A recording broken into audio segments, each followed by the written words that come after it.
উর্দু শিক্ষা, Islamic history শিক্ষা কোনো আপত্তি নেই, ইসলামিক শিক্ষা কোরআন নিয়েও কোনো আপত্তি নেই, দিক না, কিন্তু তাতে সরকারি টাকা কেন যাবে, সেগুলো অনুমোদনহীন কেন হবে, সেগুলো খারিজি কেন হবে, অথবা সেখানে এমন লিফলেট কেন পাওয়া যাবে যেগুলো দেশ বিরোধী বা দেশদ্রোহী শিক্ষা? বলুন মানসদা। দেখো, পশ্চিমবঙ্গে প্রত্যেক শুভবুদ্ধি সম্পন্ন মুসলমানের জানা উচিত খারিজি মাদ্রাসার সমর্থক যারা, তারা হয় প্রকৃত মুসলমান নয় অথবা মুসলমান ঘরানার সঙ্গে তাদের বিশ্বাস নয়। এটা 1300 বছর ধরে একই রকম। সপ্তম শতাব্দীতে মূল মুসলমান ধারার যিনি ছিলেন হজরত আলী, তার বিরোধিতা করার ফলে যাদেরকে খারিজ করা হয়েছিল, ইসলাম ধর্ম থেকে যাদেরকে বাতিল করা হয়েছিল, খারিজ করা মানে বাতিল করা, তারা যে ঘরানা গড়ে তুলেছিল সেটার নাম খারিজি। খুরজ বলে একটি আরবি শব্দ আছে, সেখান থেকে এসেছে। সুতরাং ইসলাম ধর্ম থেকে যাকে বাতিল করা হয়েছে তাদের যে সংগঠন সেটা খারিজি। এটা পশ্চিমবঙ্গের প্রত্যেক মুসলমানের প্রথম জানা উচিত যে খারিজি মাদ্রাসার সমর্থকরা কখনোই প্রকৃত মুসলমানের সমর্থক নয়। হয় তিনি মুসলমানের সমর্থক অথবা তিনি খারিজি মাদ্রাসার সমর্থক, একই ইসলামের।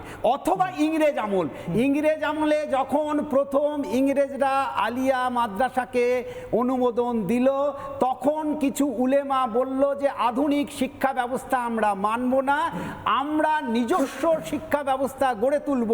সেই পরিপ্রেক্ষিতে উলেমারা আধুনিক শিক্ষা ব্যবস্থার বিরোধিতা করে যে শিক্ষা ব্যবস্থা গড়ে তুলেছিল সেইটা ছিল খারিজি শিক্ষা ব্যবস্থা, সেটাও বাতিল। সুতরাং এই যে বিতর্কটা প্রথমেই, এবং সেইখানে আরো একটা শর্ত ছিল, সেখানে আরো একটা শর্ত ছিল, উলেমারা বলেছিল আমরা কখনো ইংরেজদের দেওয়া শিক্ষা পদ্ধতি যেমন নেব না, সেই রকম সরকারের থেকে কোন রকম অনুদান, কোন রকম টাকা পয়সা কোনোদিন নেব না। তার মানে সরকারের সঙ্গে খারিজি মাদ্রাসার কোনো সম্পর্ক কোনো কালে ছিল না, হযরত আলীর সময় থেকে ইংরেজ আমল পর্যন্ত। তাহলে এখন খারিজি মাদ্রাসা মানে যেটা বাতিল, যে শব্দটার মানে, এবং এই বিতর্কের ফলে সম্প্রতিকালে খারিজি শব্দটা তুলে দিয়ে নতুন একটি শব্দের আমদানি করা হয়েছে, এগুলিকে বলা হয় কওমি মাদ্রাসা, যাতে এই খারিজি শব্দটাকে পাল্টে কওমি বললে বিতর্কটা কমে। কারণ শব্দের উৎপত্তি খুঁজতে গেলেই দেখবে ইসলাম ধর্ম থেকে বিচ্যুত যারা, তারাই খারিজি মাদ্রাসা।